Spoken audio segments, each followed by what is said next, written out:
welcome to our first episode where we'll be discussing chapters 1 through 3 of Deborah Harkness's A Discovery of Witches. So if you're looking at a mass market paperback copy, we're going from approximately page 1 to page 30. Which seems like a lot, but it's really not. No, it's very quick. It's just enough to give us a nice setup, introduce us to our main characters, and then sort of start to launch us into the story.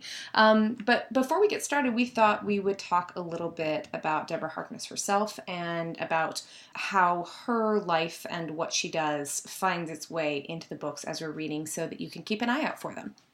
Right. So what... Some of you who have read the books before and maybe follow Deborah around on social media know she's actually a historian by trade and then became a writer. So her books, these 3 books in particular, are very rich with actual factual history, which is wonderful. It provides a lot of texture to the books. I think that's one of the things that people really do connect to about these books is that Diana as a main character and arguably as the protagonist for this book actually has professional texture. Like there are things about her where as a main character there are things she does based on her professional mindset, based on what she wants, what kinds of goals she has. And I think that that's somewhat unusual, especially when you're looking at a main character who is an academic and a historian, as opposed to, say, your detective, your lawyer, doctor. Your doctor. Right. You know, professions that you can write about, it seems like, without very much knowledge, whereas this profession or this take on the profession is very deep and very nuanced and has all sorts of, like, scholarly... Insider. Right. All sorts of scholarly concerns. It's funny. When I read these books, I always want to go to, like, Office Max and buy myself new notebooks and go into a library. It's true. I think that's valid. It's totally fair. It's interesting to me, though, because one of the things that Deborah also does is she runs an award-winning wine blog. She's actually very much invested in critiquing and understanding collecting wine, which is something that shows up in a lot of these books. And as a result, there are people who look at these books and sort of scoff at them as the worst sort of Mary Sue novel. For those of you who aren't familiar with the term, a Mary Sue novel is the idea that you would insert yourself into a popular fantasy and then write yourself around it or write yourself into a fantasy that you have and just you are a placeholder. Author insertion. Right. Which kind of thing. I think that there's some validity to that and I think that there isn't. In the sense that I think that there are points of departure for Diana as a character, and Diana, I think, is more nuanced and has a great deal more conflict built into her than I think a true Mary Sue character would have. Sure. But I also think that that is a term that's often used to dismiss female-led novels with a romance plot or subplot. Right. That it's just like your own personal fantasy, which... I think is a load of hooey. Correct. And clearly it's a lot of other people's fantasies too. Sure. Yeah. And I think, there is something to be said for having a profession and being able to use that in your writing to benefit your writing. And I don't think that there's anything wrong with that. If it makes your characters richer, if it makes your world richer, use it. Like, who cares? Write what you know, some have said. Or write who you know. And, write who you know. Perhaps that is just how she saw this story. It's how this story came to her. And I think that there's room for critique about some of the execution, perhaps. But I don't think that my critique would be that, oh, well, this is just an outgrowth of a fantasy that you have about very handsome vampires. Because, again, not a unique fantasy. And... No. Insofar as the execution of the vampire fantasy goes, I am on the record having said, this is the only one that I've ever been into. This is literally the only version of this vampire love interest thing that I have ever been like, I can get on board. Right. Yeah, it's definitely on the more, I don't want to say realistic, I want to say more grounded side of that particular writing area, genre. I don't know if I'd call it a genre, but that particular quote unquote fantasy. Right, as a subset of like the paranormal romance genre, which has taken off at a gallop. This is an intelligent and thoughtful, measured, grounded adult, I hesitate to use that word, but like adult relationship component of that subset.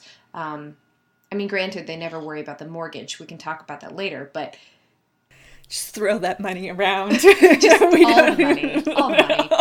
So I think that we can get into more of that later, but for now we should dip into the plot and talk about what happens in chapters 1 through 3. So of course we open with Diana. She's trying to get ready for her keynote address at a historical conference in November, and she's going through manuscripts at the library at Oxford. So she's in the Bodleian, and she calls a manuscript that is on her list, and lo and behold, it's enchanted, guys. It's special. It's very special. Not only does it seem to have a personality, but it sort of speaks to her. She has difficulty opening it. Once she does, it shimmers and does all sorts of things, and then she hurriedly puts it back because she doesn't want to admit to herself or the rest of the world that she's a witch, and she would like to stay a buttoned-up scholar forever and just be left alone to her loafers and her turtlenecks and just tea. live her life, right? Yes. Then we have chapter 2. She comes back. She's trying to ignore the fact that she called this manuscript, but as it turns out, there are all sorts of other witches and demons and the occasional vampire wandering around. She goes to get a book, and she uses magic to pull it down, and a vampire sees her. That vampire happens to be Matthew Claremont. Matthew Claremont invites her to dinner, which terrifies her. She goes home, calls her aunties. We meet Em and Sarah, and then the chapter closes with Diana essentially falling asleep, and we skip into the next chapter, which has kind of a weird time-jumpy thing, but it's basically Matthew in the intervening hours sneaking into Diana's room while she's asleep to look for the manuscript, and we leave those 3 chapters with him exiting her room and melting into the night. Yes. With lots of hints and interesting things that happen in the in-between spaces, which we can talk about. So having gone through the sort of very skinny version of the plot points... I thought it was fabulous. Oh, thank you very much. We wanted to talk about a variety of things that we picked out during the reading and that we hope you guys picked out too. So Jem, would you like to start? Sure. So I just... First, right off the bat in chapter 1, we have an excellent hook. I mean, you get in the very first sentence almost, you have this level of intrigue that pulls you in right on the first page, which is fabulous as a writer. That's something, a fiction writer, that is something that you really strive for because you want to hook people early on, right? Did we want to talk about the prologue? Oh, yeah, we did. Oh, okay. So keep the first page in your thoughts, guys. Yes. We're getting the hang of this and doing this in order, so let's go back. We can always cut and paste.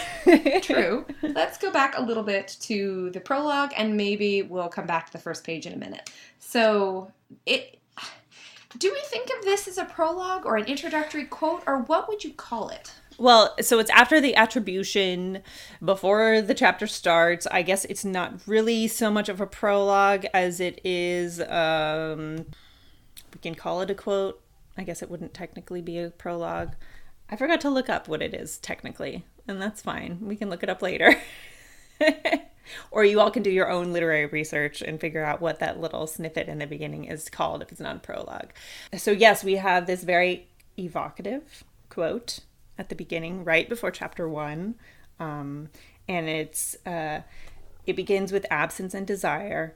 It begins with blood and fear. It begins with a discovery of witches.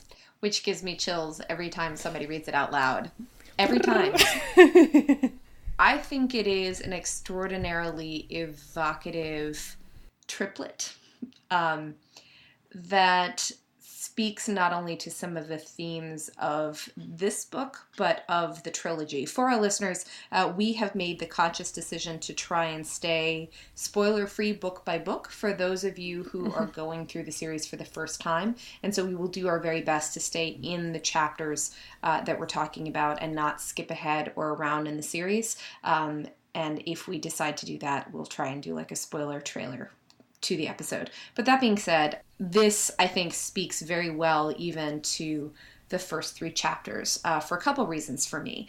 Number one, the idea of absence and desire, the idea that there is something missing in Diana and that there's something that she wants and something that she needs that she cannot have or cannot seem to grasp. That's one element that I see in it.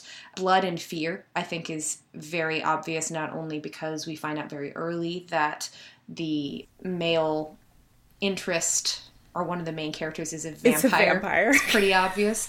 And I think that that fear component of the second line has a lot of resonance both for Diana's fear of herself and the fear of Matthew and the fear of the unknown and the fear of accepting a world, her place in a world in which she is more like an other and less like everyone else. And, of course, the idea, the discovery of witches, this idea that she's waking up into a world that she's never fully inherited or inhabited before. Right. Yeah. She's not only literally discovering something, which she is in the first chapter, but yeah, I agree. She's kind of not necessarily discovering herself. Maybe people are discovering her as an idea, and maybe a little bit of her, I agree, waking up and kind of discovering that there's more out there than she had previously thought about or wanted to think about.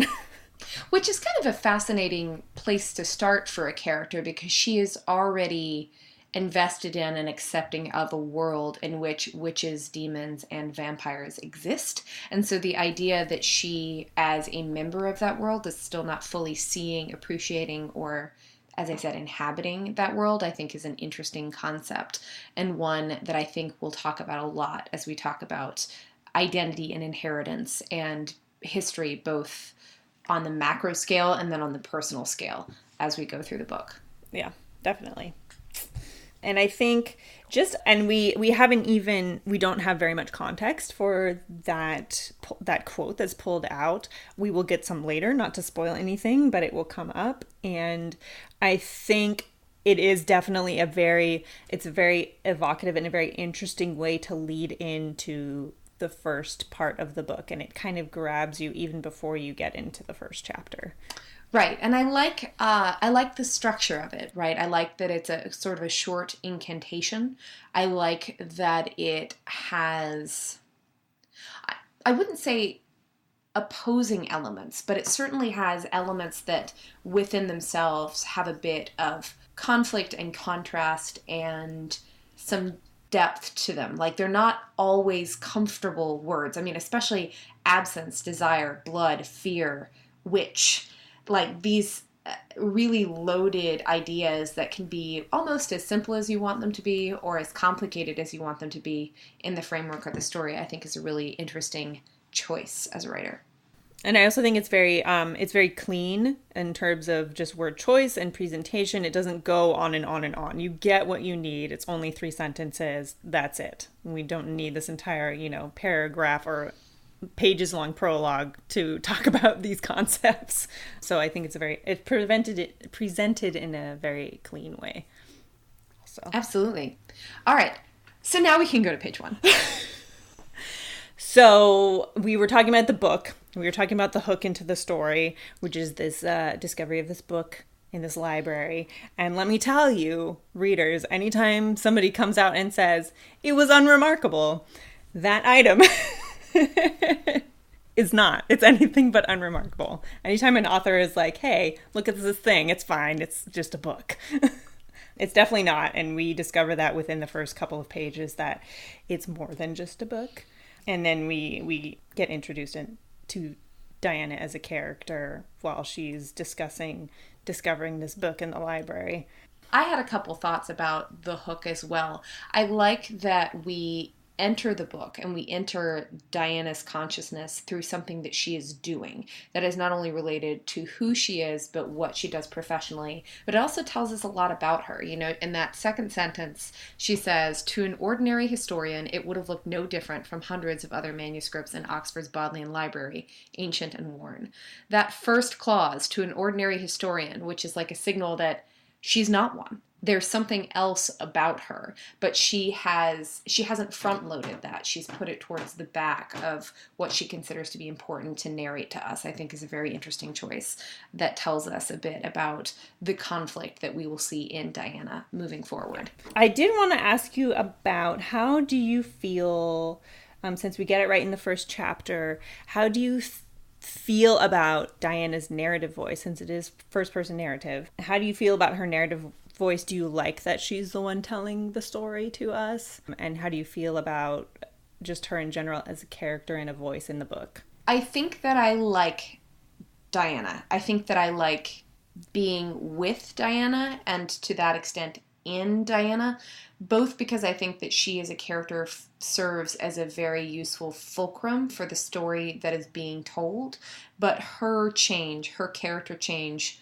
also tracks so nicely with the larger elements of the plot, and most of the time, at least in terms of climax and resolution, her internal story tracks very well with the larger external conflict in a way that it works for me. There are times when I find her being sort of stubborn and irritating. There are times when I think that she focuses on some really weird stuff and she has some odd word choices, but she doesn't, I don't know, she doesn't kick me out of the book. I think I can inhabit Diana comfortably enough that having her as a protagonist and main character and a narrative voice works for me. I can't imagine this book series not being within Diana's head, because I sometimes find the few chapters that there are that are not in her point of view to be a little bit jarring. I'm not as comfortable sitting in Matthew's POV, for instance. I like it in the first person narrative as well. And I agree with you. I can't really, I don't think it would feel the same. It wouldn't be the same book series. It wouldn't be the same story if it were in third person, or God forbid, second person. And I think it's really important for us to get that internal landscape from Diana, which we would not otherwise get. And I think it gives us interesting clues to the future, because we can, tell right off the bat that she's telling the story. Even in chapter 3, when we're in third person, you still have that narrator who's telling you what's happening with Matthew when we're following Matthew around and Diana's asleep. So I think that gives us, clues to the story as a whole, to know that she's telling this story to somebody, to us. And I like her, as I like listening to her, and I like following her around. So I think it works really well, actually. One of the things that I think is interesting about this story and this narrative choice is that Diana's telling of this story, it's almost as though she's telling it as it's happening. This does not feel to me as though she's telling it to someone in the future after it's all transpired. It has an immediacy that I don't think you would get if it were being told to somebody later. And also because it's mostly in present tense. Like, it's not only in the first person, but it's first person present. And I think because of the present tense, I would be inclined to agree with that, except that then, we have those moments when she's not there, and there are events that she couldn't possibly know about because she was asleep. She wasn't, it's a private conversation, whatever. So, and we might have to wait longer to, develop how I feel about that more. Right. But even so, even the parts of the book that are not written in her first person as she's experiencing it do also have that present tense sense of immediacy. And the thing that you don't get from this book, that you get from other books, is that I am telling you this story later with prescience for what's going to come.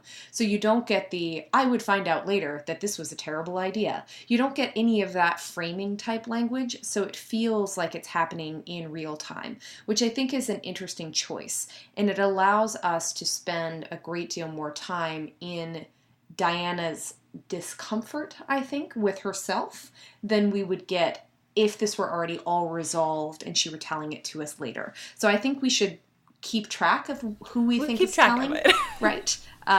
Yeah. keep track of who we think is telling the story and how they're telling it, which sort of, I think, leads us to the discussion of what do you think of some of the word choice, and what do you think it tells us about our narrator and our narrative voice? So I think Diana is a narrator in her chapters. We'll just say that for now. She is very direct, I think. There's not a lot of emotion there. It's very almost clinical, the way she kind of presents things. But at the same time, she's sort of a daydreamer. You know, she'll be talking about a moment in the present tense, and she'll just go off on this tangent about family, about her history, about her childhood. So she's kind of in this interesting middle space where she is not presenting a lot of feelings, which we can talk about with her as a character, but she is also, you can tell, very connected to her family and her history, and there's a lot there that she's not telling us, but she kind of goes off on these daydream tangents. And you can kind of imagine her sitting in the library working and then just like going off on this tangent and thinking about things and then coming back and doing more work, which I think works really well for me. And I think, without spoiling anything, there's a lot of word choice that the author has used in the first few chapters that I feel is very purposeful and will definitely come back and be more fully developed in later chapters. So if you've read the book before, perhaps know what I'm talking about. I don't know if I want to say the words that she's using because I don't want to spoil anything for everybody. But I think out of context it won't. She uses words like binding, and she talks a lot about stories and weaving in the first 3 chapters. And there are a few other phrases that she uses that will definitely have to be tracked and will come up again later in the book. Oh, absolutely. I think that the author makes some really interesting word choices. Deborah Harkness, for me, is not an author where I think her prose is going to set my world on fire. That's not why I come to these books. But every once in a while, she'll have a little turn of phrase, like early on when she's talking about when Diana's holding the book and she's investigating it for the first time, and something about it is bothering her, and she talks about being assailed by a whiff of the uncanny.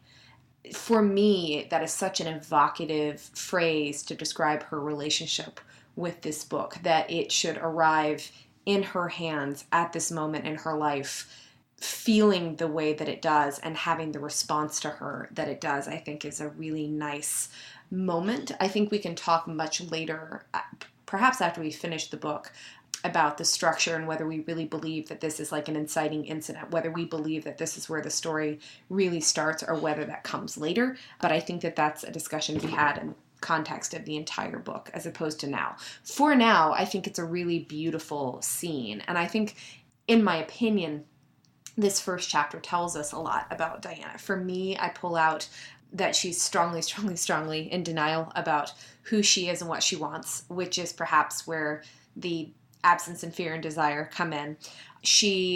Her essential vulnerability, in my opinion, is her fear, not only of herself, but also of what she's capable of. We understand that she is very stubborn, very focused, a bit self-deluding, yes. Very much invested in an interesting way in history and tradition that isn't her own. She's very into the idea of being like in the Bodleian, where all of these great minds have been before, and sitting in the same place they sat and looking at the same books they touched. And the history is something that connects her to that experience. She values work. She values her ability to accomplish work and to be organized and systematic. She is wary of disorder, of magic, and this is what I think is really interesting to me, unearned power.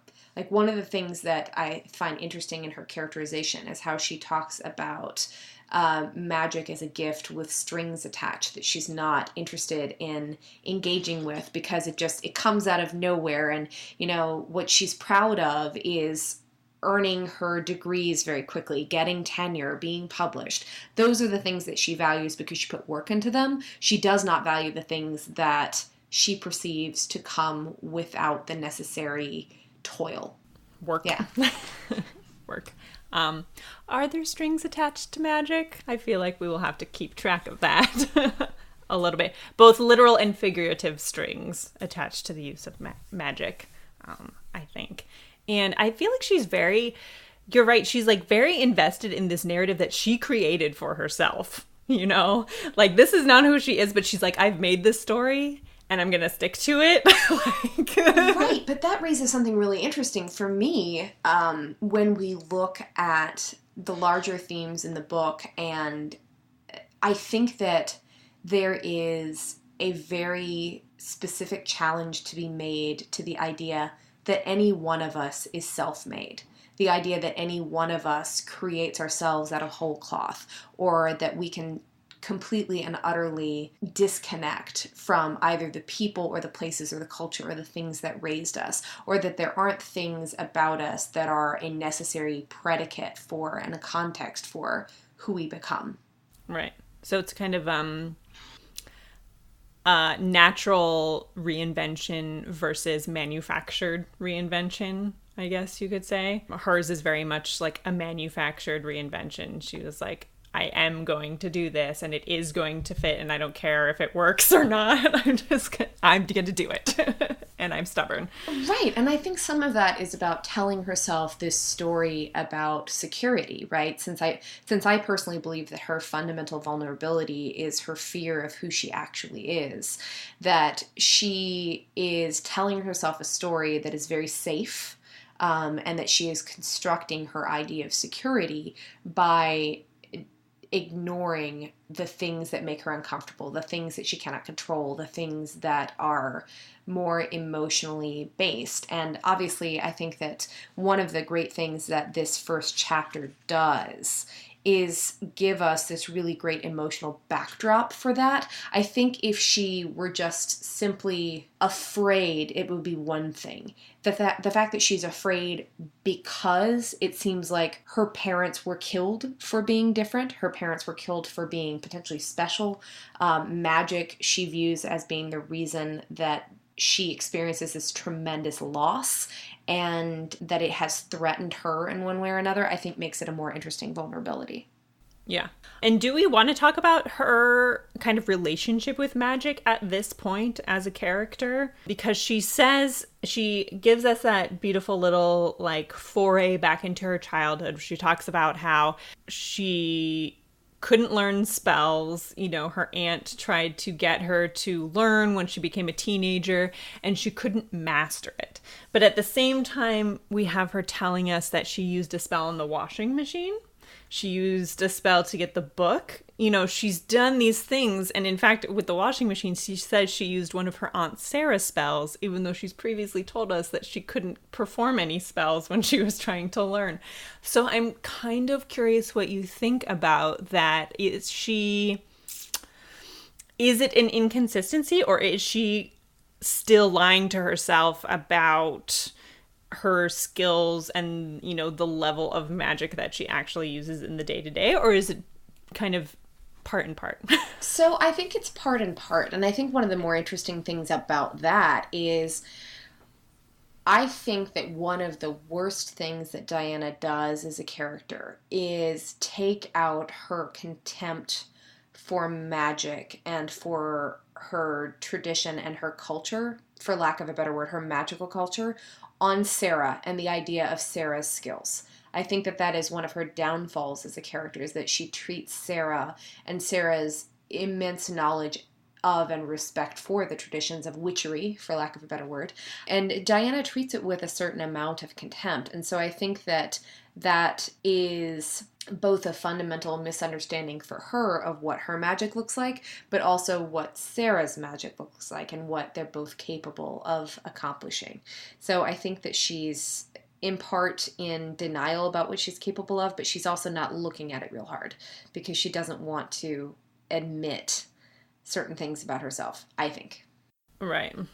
And, you know, she goes on and on. She's like, oh, I've only used 6 spells this year. And, you know, that's fine. That's okay. And, like, that's not really using magic. And then she, you know, has these moments where she's like, maybe I've been using magic this whole time. And you're like, honey, you just said you were using magic. You know?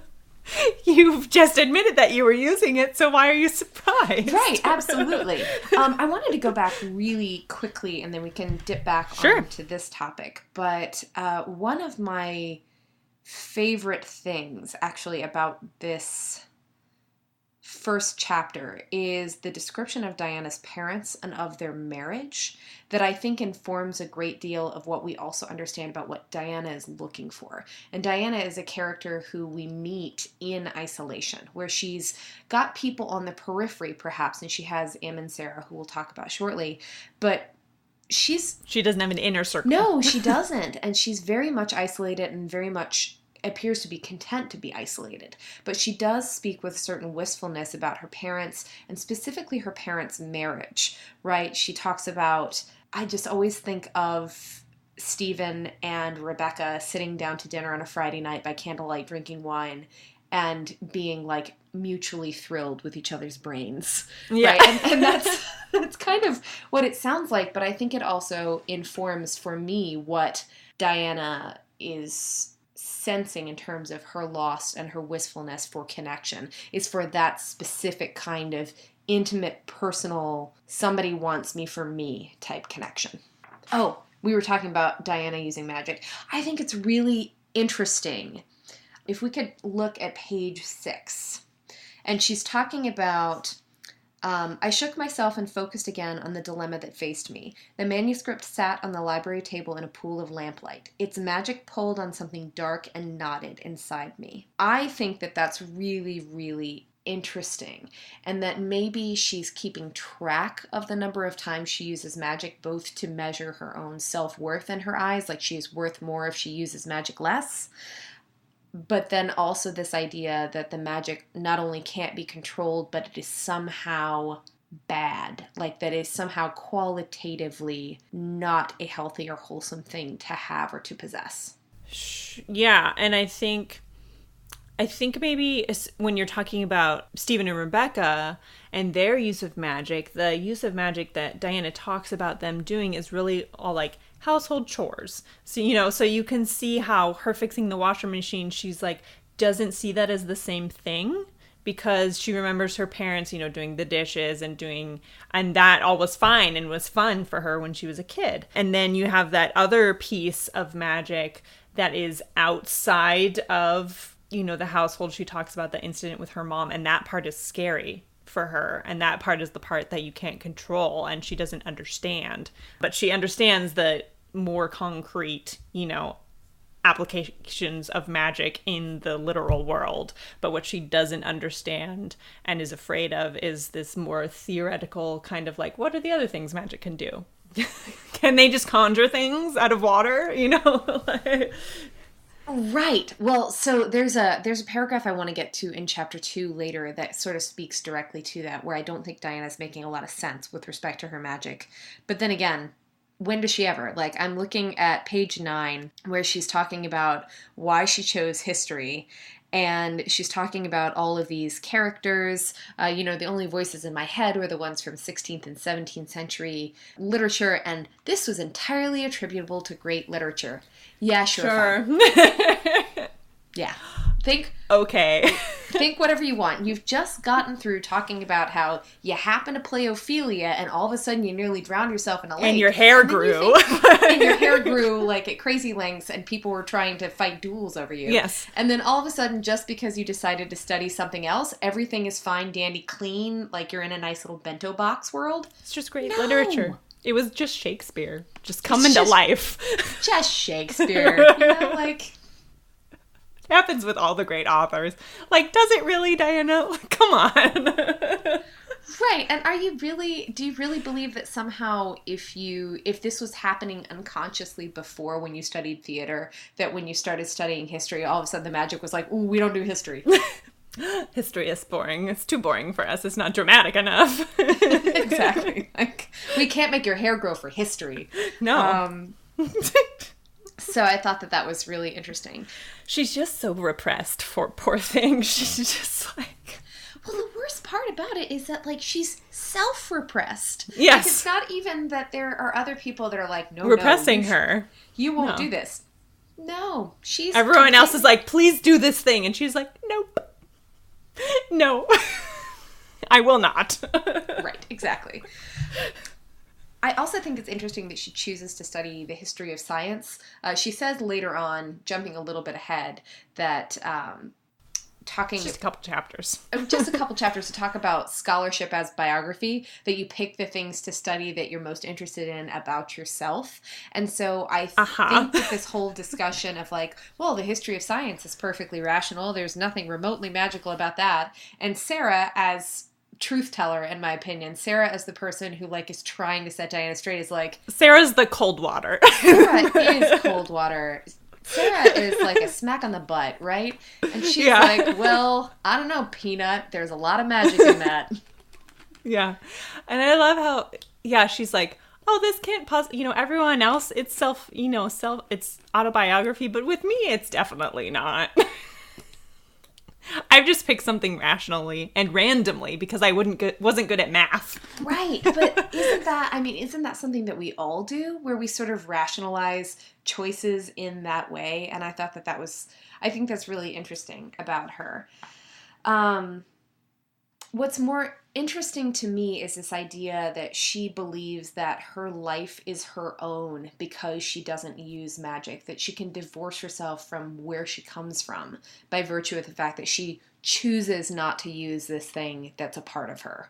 And I think we could definitely, obviously we're going to be tracking Diana for this book and for the, no spoilers, the entire series, because she is our heroine. I think we can also track kind of, even in the first 3 chapters, you get hints that this is all starting to unravel, that she can no longer repress these things. We have this scene in chapter 3 with her asleep, and she's just like outpouring magic on the couch and she's asleep. So she's definitely like, this is the beginning. Somebody's going to have to clean that up. It's making a mess. Now there are frogs everywhere. There are whatever else your magic has done while you were asleep. And so we're seeing the beginning of the end of her being able to rationalize, and she's going to try. She's going to try real hard. But this is the beginning of the end of her having any kind of perceived control of this world that she's created for herself, and she's just going to start spiraling at a very, very alarming rate as we go on. Well, and I think she knows it, right? Because in this moment where the book presents itself to her, it goes whoop, right? And it's like right on the table, and then hello, I am a magical book. And she can't open it, and she's like, maybe the book needs a chance to know me. And you're like, oh yeah, because that's normal. Like, that's a thing that reasonable people do, and they think, oh, this book just needs to sniff me before it gets to open. I touch all my books. Right, but I'm like, just know me. Listeners, Jen is stroking the air like she's patting a book. Right, and then she moves on to be like, oh, well, after that, it was easy to lift the cover. Boop, boop. It was fine. It only sighed, as books do when you stroke them. That is actually one of my favorite moments in this first chapter, where she goes, deciding not to write down book sighed. So I think she's actually a little bit aware. Like, she has this tiny little, like, grain of self-awareness, and I think that's what's talking to us at the end of this first chapter, where the voice goes, are you really sure, or can you really be certain? So I think that that's interesting. And I think her narrative voice definitely changes as this changes. She becomes much less clinical and much more emotionally involved and emotionally connected, even in this book, as we move forward from this chapter. So right, and I think we'll certainly get to more of it later. I don't know why I keep saying that phrase. We've got a lot of book ahead of us. Of course we're going to talk about these things, but the idea that one of the central narrative conflicts, maybe not the central narrative conflict of this book or this series, but is Diana's inner conflict between being this self-made independent scholar who gets to choose what she does, and being a person with a very specific place and a very specific set of talents in a very specific world, and bringing those two halves of herself together, both in terms of her relationship with Matthew eventually, because she cannot keep those two things separate and be with him fully, but she also can't do that and live her life. Like, she just can't be one or the other. She has to be both. So, speaking of Matthew, do you want to leave Diana where she is now? Because certainly we're going to talk endlessly about her as we go on. And do you want to move into Matthew? Yeah, let's talk about the moment where we meet Matthew for the first time. Let's talk about the pretty vampire. Yes, this is one of those times when I'm like, Jesus, Diana, like... like, this is fluffy. Yeah. It's real fluffy. It is. It's very fluffy. Be purdy. You fine, girl. Hey, girl, hey. But also danger. Right, but also danger, which is one of those weird... It is a trope of, like, vampire romantic fiction. It's like, so beautiful, so dangerous, so beautiful, so dangerous. And you're like, okay, fine. Yeah. Fortunately, we put that behind us fairly quickly, not in these 3 chapters, but within the first half of this book. We certainly do, and I think that we move into what I feel like is a more interesting and nuanced portrayal of what it might actually be like to be with somebody who had these attributes. We get past the, like, pretty and lethal thing and into the, like, it's really difficult to be around somebody who always knows what you smell like when you're feeling things. It is definitely. So how do you like Matthew's introduction? Do you think it works? I think it works fairly well. I enjoy that she's been caught. She's been caught doing something, and he kind of knows that she was being a little secretive about it, and he caught her doing it, and he takes a little bit of glee in that as well. And I enjoy that a lot, because I'm like, yep, busted. You know what's funny is I think the thing I like best about our introduction to Matthew is that our introduction to Matthew is him laughing. Yeah. Like, it's not one of those, like, scary shadow things. It's him being where, like, suddenly he's over your shoulder. It's him just being like, oh, honey. Right, exactly. And not quite so patronizing, but, like, she's basically doing the kind of thing that I think all of us have done at some point in our lives, where something is, like, in an inconvenient place and you go, fudge. And he's like... Which I think is, like, a very human, very mundane interaction or moment of character that lets us know that for all that she's about to go into, like, sparkle eyes, pretty fine-boned vampire land. Yeah, statuesque. This is... Greek god. like, this is it's not very a charming. character. Yeah. Right. It's very charming, and I think that that's something about Matthew that I tend to like, is that he does, even on the page, possess a good deal of charm when he's not being an arrogant twit, which we can talk about later. And it's charm not in the vampire, like, I'm going to seduce you, charm you. It's charm in, like, a very human and kind of natural way.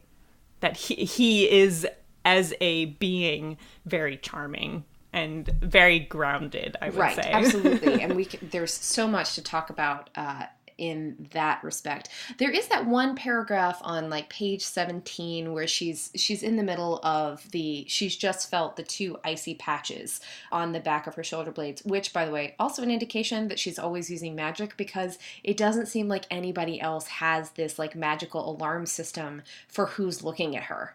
Right. Like, right. I think it's kind of clever as a narrative device, because it allows her and therefore us to categorize creatures and their level... To be clued in. Right, and their level of danger or their level of involvement or where their loyalties might lie, just based on how Diana feels. It's very efficient that way. Come on. It's basically like a magical filing cabinet. Oh, didn't you know, like, when people look at you, you know who's looking at you just by them looking at you, don't you? When you're turned the other way. I totally know if it's a doctor or a lawyer or a veterinarian or a grocer, if it's looking or your at husband, or like... Right. Based on how they look at me. That's totally normal, right? Mm-hmm. Right. Okay. Good. Glad we've cleared that up. And then she displays this super weird bias, right? That I think is also an interesting component of the series, is... The speciesist nature. The speciesist conversation where she talks about demons, who I think get the short stick in most of these books, just by virtue of the fact that the 2 main characters aren't. A demon. a demon, Yeah. right? But like the rock stars and serial killers thing, like it seems complimentary. It's also not. Yeah, it's really not. And I feel like we do them a little bit more justice later in this book and later in the series. But we're set up to not take them seriously. Or not take them as seriously because obviously they're too distractible. They're always tearing things apart. Right. Or just being pretty in the corner. They're just That's what demons do. loony, being artistic and, whatever. And basically being like an extraordinarily productive and artistic Roomba. Just like bouncing off walls and stuff. Anyways. I do think as an aspect of Matthew's characterization, I think it's interesting that he has this urbane and detached sort of understated worldliness, which I think is appropriate for a very, very old creature. But I think it's fascinating that he's a scientist. How does that work for you? I think it works really well just both in terms of vampire characterization, the whole like solitary lab rat kind of mentality where you have maybe two colleagues who know you and nobody else does. He's not a clinician. He's very much a lab scientist.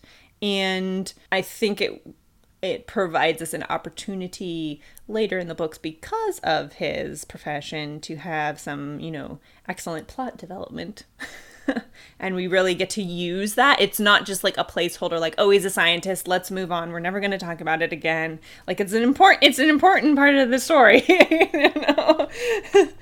Right. I do like as a plot device that both of their professions are necessary and integral to the way that the plot and their relationship develops in terms of what's important to them and how they behave. I also think it's an interesting part of vampire characterization because for me, as I've said, Harkness's vampires are really the only ones that have ever done it for me because I can buy this. I can buy that if you live for 10 or 15 centuries, after a while, the only thing that's going to interest you is something new. It's science. Well, something that, like, yeah. I like that the vampires like don't necessarily... the questions. Exactly. That the vampires don't have any more knowledge of the way that the world works. And to me, it seems like a witch might be kind of lazy because they can just make things happen, right? And as we've already pointed out, demons are too busy bumping into stuff, right? But like a vampire, the idea that they would always be trying to learn something new about the world that they've inhabited for so long, or that's the only thing that holds their interest, I think really works for me as like a species characterization insofar as there is one. Yeah. I definitely think it works really well. And what else do I have to say about Matthew? I mean, he smells good. He smells good. I do think that one of the more interesting things about this series, and I think I've said that phrase like 12 times, so you might have to take a drink every time I say it. New game. New game. Is the use of olfactory descriptions. Like Harkness is very specific about how characters smell, what they smell as a vehicle for information and emotions. And I think it's very telling that Matthew has a distinctive but also potentially overpowering smell. Because cloves, let's be honest, not the most subtle smell. I mean, no, but then to mix them with something so... a little bit softer. Soft? A little bit more exotic. A little bit more exotic, but the carnation, right, which she describes a little bit later, is kind of... Because right off the bat, I think in the first chapters, we just get cinnamon and clove. Is that correct? And then we get a broader scent description later, and we add in the carnation and the other elements. Which is an interesting thing to me because, to me, carnation is such an unassuming scent. Like, it's kind of light and fresh and floral and not what I would associate with either a big, hulking piece of gorgeous, like apparently Matthew Claremont is. Right. Carnations are buttonholes. They're like, they're buttonhole flowers. They're so cute. Or someone who is not just a carnivore, but pretty much eats only blood. And we don't, it's not quite so Anne Ricey where it's like death and, decay and all of these other things, which Honestly, I don't want to hear about people smelling that, so hooray. And I think you're right. She does use smells, and she uses them for places. She uses not just people. She uses them for books, which will be very important as we move forward. We've already gotten some of it in the first chapter. Oh, yeah. How about on page 20? Being around a vampire was always unnerving, and Claremont's clove scent brought back the strange smell of Ashmole 782. Unable to think straight, I resorted to nodding. It was safer. So I think that quote is interesting and important for a couple reasons, not only because she's immediately connecting this idea of Matthew and the vampire-ness of him to the book, but then also this idea that there is something about Matthew that I don't think is entirely about him being a vampire that makes Diana afraid. And when she says, like, I wish I had taken leave in London instead, I don't really know where that's coming from, because he could have just, like, I don't know why that's specifically connected to Matthew, and I wonder whether that's just a kind of a throwaway, kind of an oversight, or whether it's actually meant to mean something specific. Yeah, I think maybe in the moment she's just kind of like grasping at, things, and it doesn't really make any sense, but this whole thing doesn't really make sense. She's very off balance at this point. So I think she's kind of just like grasping, and it's a little bit of a throwaway, but I think it kind of makes sense in the context. Would we like to skip ahead and talk a little bit more about Matthew's specific chapter, and then maybe come back and finish up with Sarah and Anne? Other characters. Yeah. Okay. Yeah. So in chapter 3, I think one of the things that we learn about Matthew, even in that first paragraph where he's propped up against the bridge, we learn that he's athletic, that he's strong, that he's patient, that he's focused. As vampires are. Right, because vampires are, but it's also this very specific, like, he could have been lurking anywhere. He's lurking on the roof. Like, he has gone high, he's gone out of sight, he is waiting. And I think that patience works very well as a characterization for both Matthew and for vampires in general. But I find it to be a very interesting way to introduce him. Yeah. Well, you have to be patient to be a scientist. And I think we will meet some vampires who are not quite so patient. But you're right, vampires in general, which we'll talk about just in a couple chapters when we get to Scotland. I'll just say that. The patience will come more into play with vampires as a quote-unquote species. But yeah, I think it works, aside from the whole creepy stalker aspect. Yes, which thankfully we dispense with fairly quickly in the book. And I think that the only reason I'm willing to give it a pass, and not a pass in the sense that I think it's necessarily an okay thing for him to be doing or an okay for anyone to do, the only reason I'm willing to be like, okay, doesn't give me the heebie-jeebies is because it's specifically related to the manuscript and his long-term quest for the manuscript. So if he was just sneaking into her rooms because she's a lady person and he likes the way she smells, that'd be super weird. And then we're in Dracula and not But he's specifically going in there because he thinks that she has the manuscript and he wants it because he has wanted it for a very long time. And as a plot device, I think the fact that Matthew and Diana, in this time, she has something, she doesn't realize that she actually wants it and or needs it, but everyone else wants and needs it, and she doesn't have a connection to it yet, is a very interesting place to put friction on the plot and to make her the center of, basically to force her to engage with her own internal and external conflict, which is a very useful narrative thing. It takes us a while to get there, but I think that Matthew's description of Diana is interesting too. The fact that he focuses on her straightness, her bearing, and the fact that she didn't bow in the face of his assertion of authority and command, I think is very interesting. Yeah, we don't wander into the whole, her raven hair and her, her bone structure and any other part of her anatomy that we don't mention, which is wonderful. No, I would say I can't think necessarily of a time until they're actually pretty far along in their relationship where he talks about her physically in a way that is not about how she carries herself or what she's capable of. Which is great. because I think it's really important that he recognizes her potential and her capability and her personality is not really the right word, but her person more than anything else right off the bat. And I think the reason I give him a pass on the creepy stalker thing is that he moves really quickly out of it. He makes the conscious choice that he would much rather talk to this woman and face her face to face, and we don't quite get that in these chapters, but he kind of moves out of creepy stalker realm and more into partner very, very quickly. And that's it's his conscious choice to do that.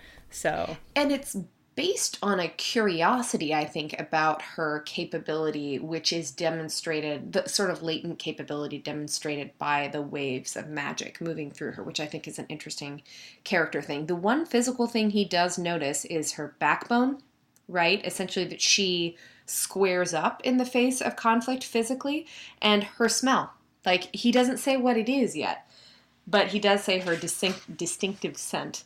And this idea that his physical description of her about when she's finally at rest, her bones fit her skin properly, I think is rather pretty, actually.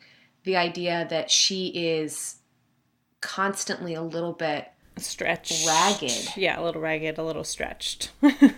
And when she's at rest, when she's not fighting herself, essentially, she is able to become the shape she's supposed to be, is a really pretty notion, and I like that he notices that. And not just, when she's at rest, as we discover in chapter 3, that is when the magic is happening, when she is not consciously aware of it happening. So that there's that aspect of like, yeah, that's who she actually is. And now her internal person and her external person match, whereas when she's awake and consciously repressing things, that's when there's tension and a stretching and a fraying.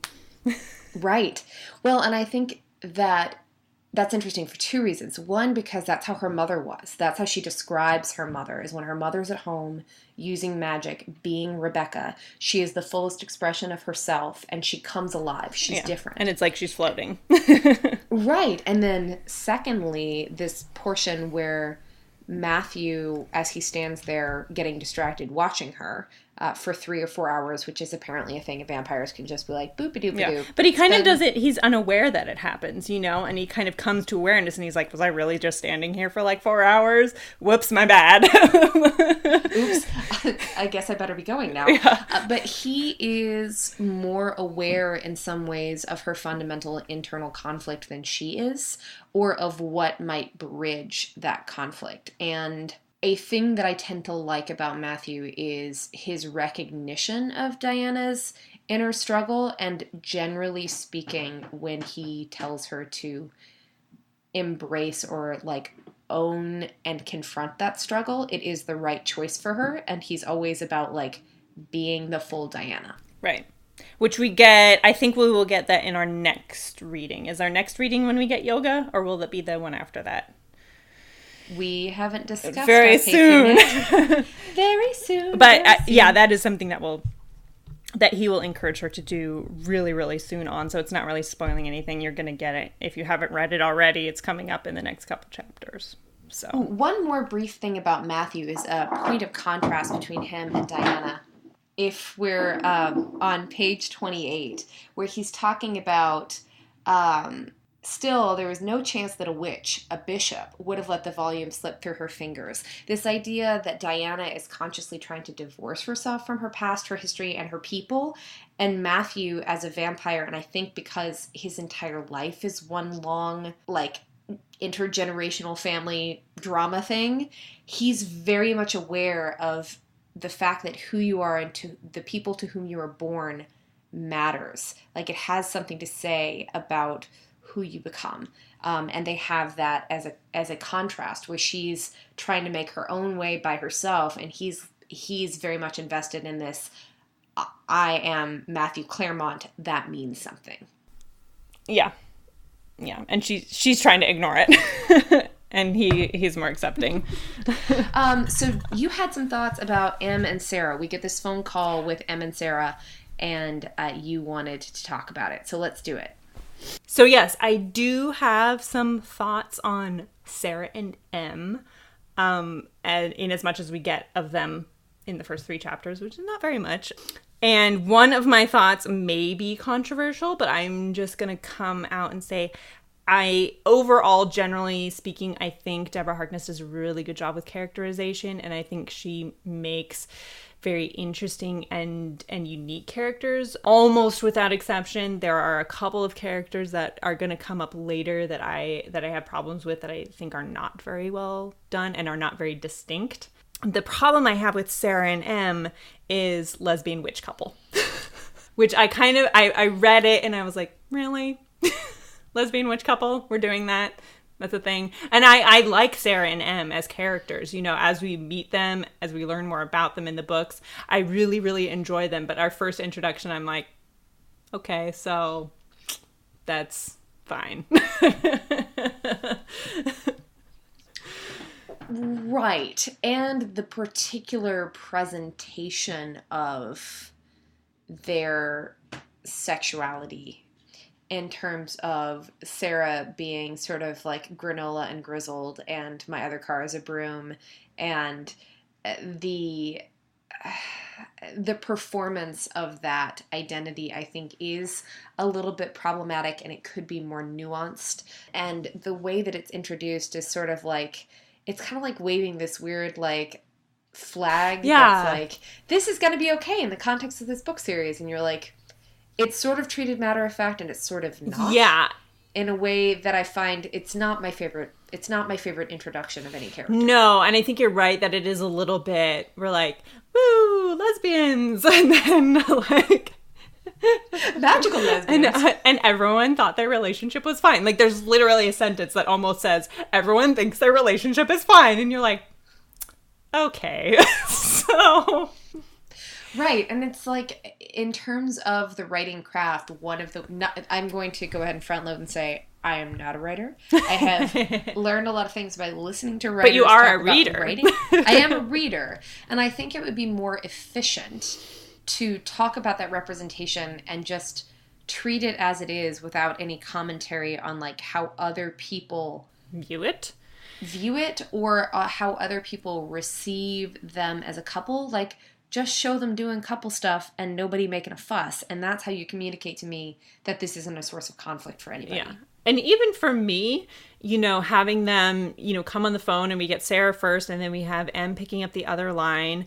And like automatically I was like, oh, okay, so like they're a couple and that's fine. And then we get this whole like unnecessary paragraph about how like, yes, they are lesbians, wink, wink, everybody's fine about it. And I feel like it could have been, like you said, much more nuanced and less flag wavy.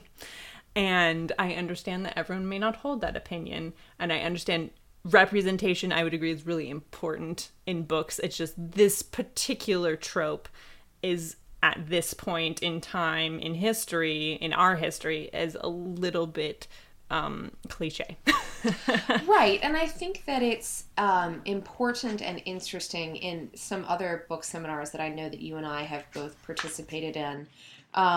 There is a discussion of the book taking place in like 3 or 4 timelines. The timeline of the book when it was published, and the timeline of the book now when we're reading it. Yeah. And that all of those things contribute to our understanding of what the book is doing when it does it. And so as our context as readers. Right. And as I'm looking at this, you know. But they were really not published that long ago. No, they weren't. They were published this one was published in 2011. But I think that the overall tenor of how we have talked about same-sex relationships in general and gender identity and sexual identity and expression in the past 6 years is monumental. That is before the Supreme Court struck down gay marriage. That is before, laws restricting gay marriage. That is before the end of Don't Ask, Don't Tell in the military. That's before the defeat of DOMA. And so I do think that we're looking at this ourselves and sort of like maybe that's a bit hackneyed for 2017, maybe not as much in 2011. But I agree that it's an odd note. It is a note that has not aged well, if it ever worked, which I can't comment on whether it did because I can't remember. I feel like in 2011, in terms of fiction, lesbian representation in fiction, we already had Willow and Tara and Buffy for a long, long time. We'd already had the L Word for a long, long time. We'd already had, all of these other shows that depict lesbianism. We had lesbian vampires already. We've had quite a few lesbian witches post Tara and Willow up until 2011. So I think just in fiction, it might still be on the latter end of that type. And I know, like, politically in our timeline, it is, you're right, before a lot of monumental things happened in the United States anyway.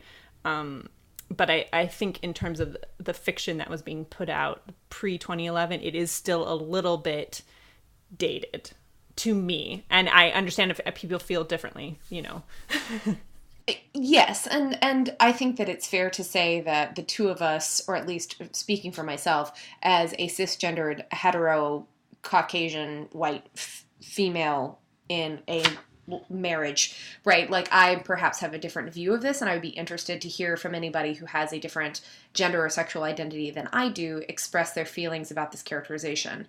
I do think that, I was going to say that the depiction of older, more mature lesbian couples in fiction is much less developed, and so maybe it doesn't strike me the way it strikes you, other than to say that I do think that paragraph is pretty unnecessary. Yeah, and that's just, that's all I want to say. Past this point, it doesn't get flag waved quite so much as we go on, and we can really just focus on Sarah and Emma's characters. It's just this initial introduction that really doesn't do anything for me. And in fact, it kind of kicks me out a little bit because I do a little bit of head shaking.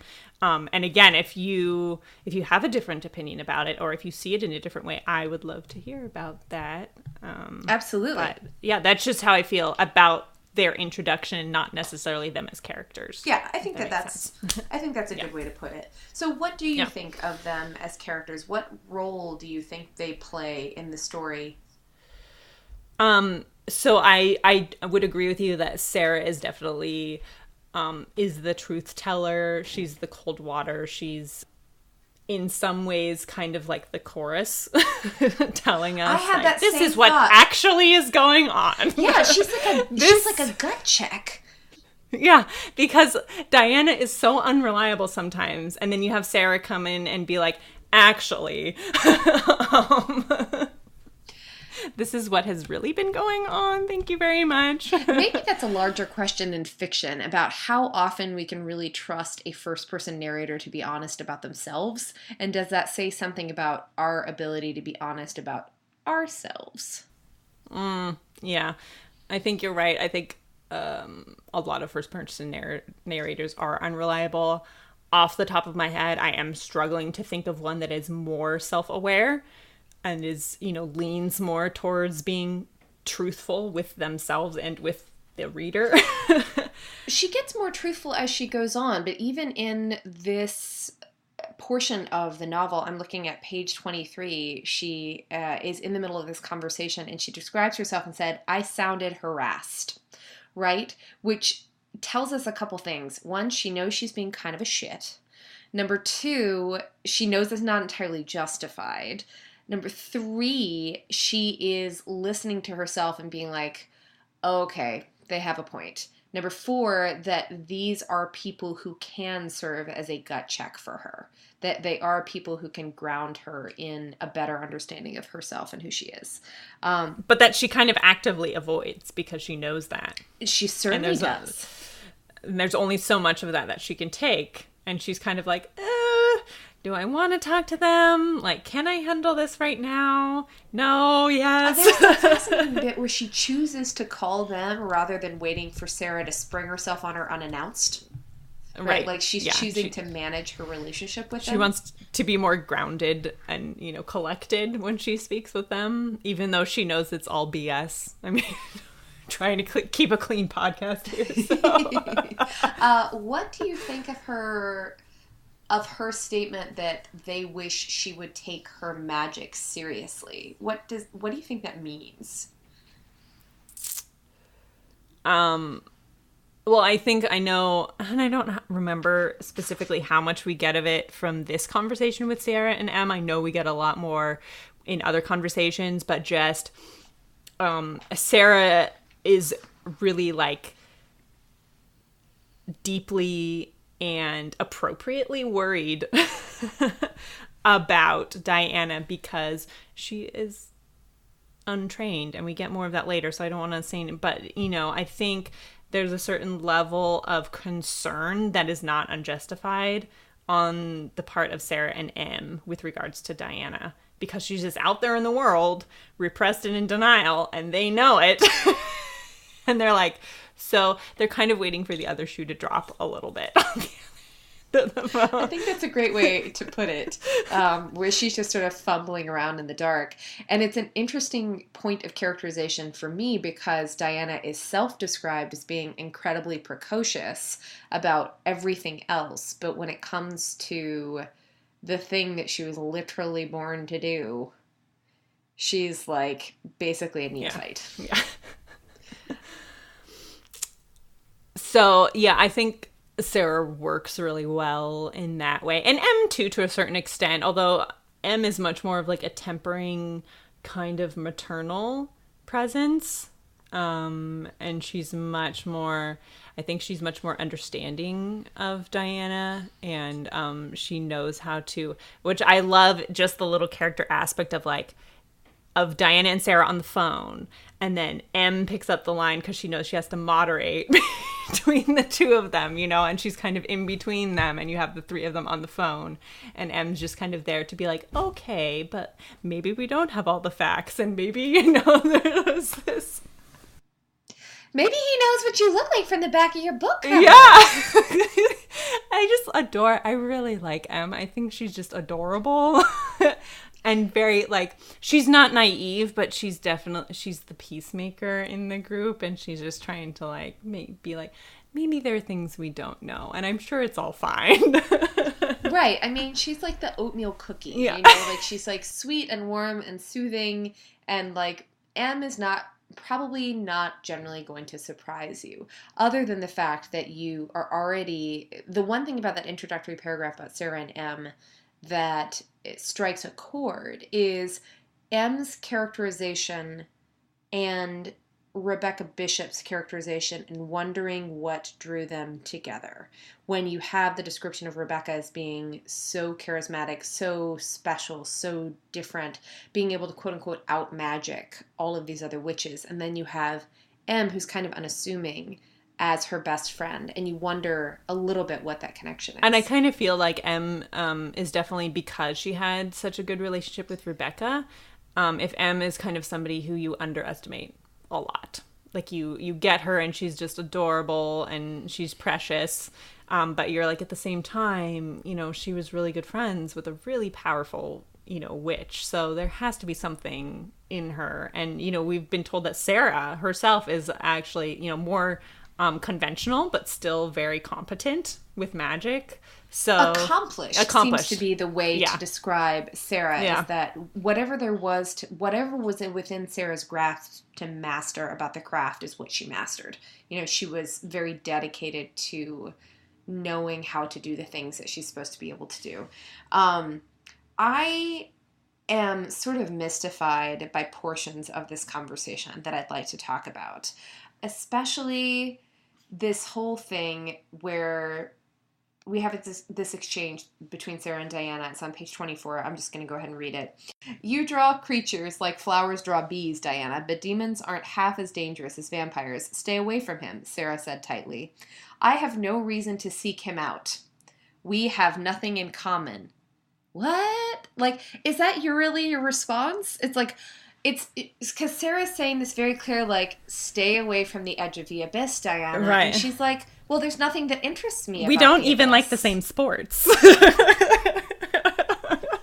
Not an, okay, I'm going to stay away from the abyss because it seems dangerous. It's like, well, I don't have a reason to go there, so I'm dismissing you out of hand. Well, it's almost like they're talking about two discordant things. Like, Sarah's talking about creatures, and Diana's like, dating life. Right, which, goes back, I think, to Sarah's bias, right, which is very clear and evident throughout this. I love this idea that she ranks vampires as, like, definitely lower than cats, below mutts, somewhere lower than whale stuff is what my grandfather would have said about it. And I think it's a very interesting point of contention for Sarah that she has, like, this strong species bias that is, like, utterly pro-witch. And then Diana does this thing again where Sarah is convinced that the only reason a vampire could be interested in a witch is because they want something. And Diana's just sort of, like, dancing around it and being like, well, I don't know, like, I'm not going to seek him out, and I'm totally not going to use witchcraft. I'm not going to use witchcraft to decide why he asked me to dinner. Like, I thought he was cute, but it's fine. Yeah, it's pretty whiny, and of course Sarah slams down the phone and she's like, I am trying to treat this for the real Mom! and obvious threat that a blood-sucking ancient thing is following you around, and you want to talk about whether he wants to buy you a cookie? Well, maybe not just a cookie. And you're talking about whether cocktails. He wants to buy you a prefix and I am not. irrelevant to the point that he is dangerous and you should stay away. And Diana's like, well, I don't know. I mean, I was really thinking we could go out for sushi. Like, maybe coffee would, like, dinner's too much. Maybe coffee would be okay. At the dinner stage, I think we're more of, like, we're just talking. And Sarah's like, no, he wants you as a cocktail. I thought we were trying to keep this clean.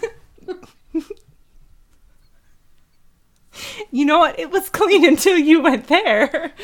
So, anyway. Other things that make no sense to me is Diana talking to Sarah or M about magic, right? And she has this paragraph that I think is utter and total hooey, right? And it's the paragraph on page 25 where she's like, it's a slippery slope, M. I protect myself from a vampire in the library today, and tomorrow I protect myself from a hard question at a lecture. False equivalency much? But also, like, one's life or death. Those are the same thing. And the other is, like, I don't want to answer that. Or, no, I don't really think you would. I just don't think you would do that. Yeah. I think it just, like, kind of speaks to her level of denial, where she's like, yeah, questions at lecture are way more scary than vampire boyfriends, and more, vampire boyfriend, not scarier, but bad name, I call it. Not scarier necessarily, but more important. On Diana's scale of importance, lecture questions are higher up than vampire boyfriend. Well, this whole paragraph is interesting to me to unpick because she's talking about picking research topics based on knowing how they'll turn out and applying for grants that I'm sure to win. Again, she's deluding herself that she doesn't already use magic to do the scholarship she already does. Or to get books out of the library. Like, she's pretending not to do a thing that she already does. That she definitely does, yeah. And I feel like by the time we get to chapter 10, she'll have, like, a little bit of that realization where she's like, maybe I'm using magic in my life more than I thought I was. And you're like, really?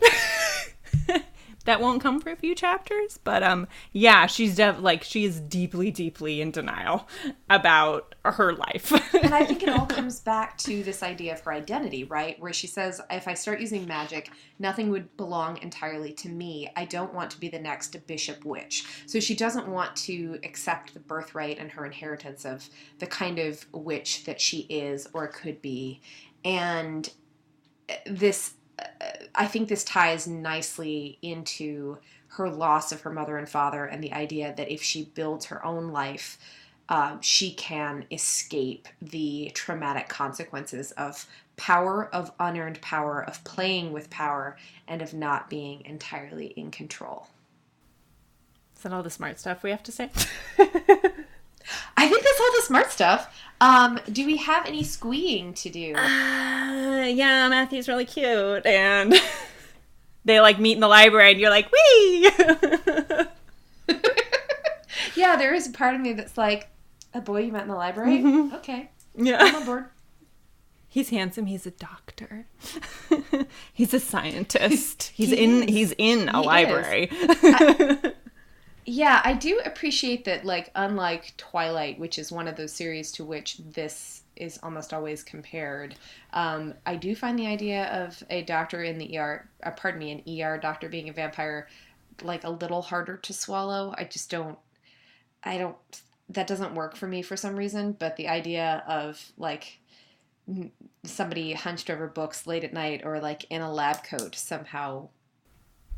It works. It works. Yeah, I would agree with you, and I think it has to do more with what we get of vampires as a quote unquote species in these books, of why ER doctor, maybe not. But other sciences and other types of doctors, sure, yes. Yeah.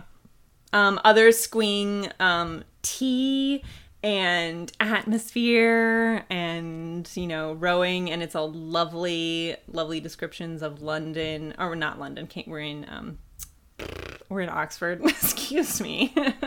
So sorry, English people listening.